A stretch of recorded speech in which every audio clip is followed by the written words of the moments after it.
We are Kentucky Tennessee Living, and we are here at the Breaks Interstate Park located on the Virginia and Kentucky state line. The park is often referred to as the Grand Canyon of the South. According to the Breaks Interstate Park website, the park is home to the Breaks Canyon, which is one of the deepest gorges east of the Mississippi River. Today, we wish to thank our special driver, our daughter, Heather Clevenger. We obey all current laws about videotaping while driving and use family members as our drivers when doing these types of videos. All aboard the Kentucky Tennessee Living Time Machine. Please fasten your seatbelts and keep your arms and legs inside of the vehicle at all times. But to get going, we need your help. We still need to fire up the time machine to transport us. Please help us by clicking on the like, subscribe, and bell notification buttons down below. Not only does this fire up the time machine, but it convinces YouTube that we need a bigger time machine to reach more people who love history as much as you do. Now, back to our drive along. While we didn't stop on this trip, there are many new attractions at the Breaks Interstate Park. Fishing, camping, horse trails, swimming, and paddleboat riding have always been staples of the park. They have now added ziplining and a new water park to the attractions list. Many of these attractions you will see on our drive through this part of the park. We are thankful to see that the park is growing and adding more tourism to the area. While the remainder of this video is silent, we felt that the beauty of the park itself should be music enough for the senses.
We at Kentucky Tennessee Living would like to thank you for watching our video series on the Breaks Interstate Park of the Appalachian Mountains.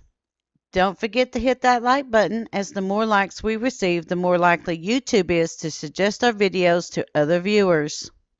Also, to receive notice when we upload a new video, be sure to subscribe and click the bell notification button. We thank you for continuing to support Kentucky Tennessee Living as we are discovering the mysteries of Appalachian history.